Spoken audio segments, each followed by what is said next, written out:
Welcome back.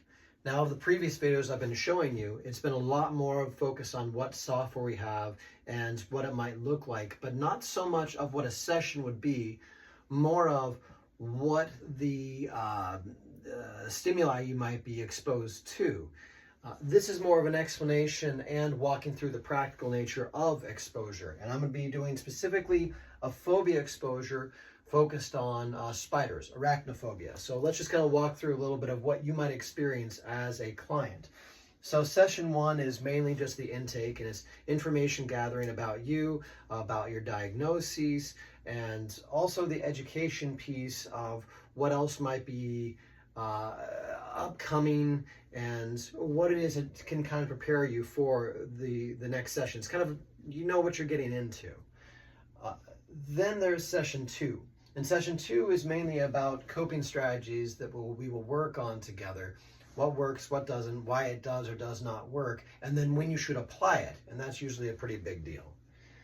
Finally, we get to session three, which is kind of the session 2, 3, and 4, depending upon how the pace is going for therapy. We do the education on what is expected for the next session, what you are going to undertake, and also addressing the fears and just the butterflies that are eventually going to come in between session 3 and session 4. And so we have it mapped out and we're ready to rock. And then finally, session 3, session 4, we work on the actual exposure. And I'm going to have a recording pretty soon after this is going to be part 2, which is the fear of spiders, where I have a mock client work on her distancing from the spider and gradually getting closer each session.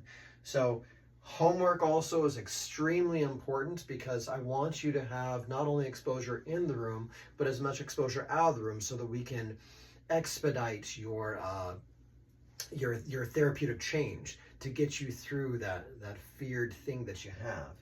And eventually sessions 5 through 10 is more of the rinse and repeat, and then whatever issues that might arise of why something is, you feel like you did some backsliding or something's not quite working. We brainstorm, we work on through that.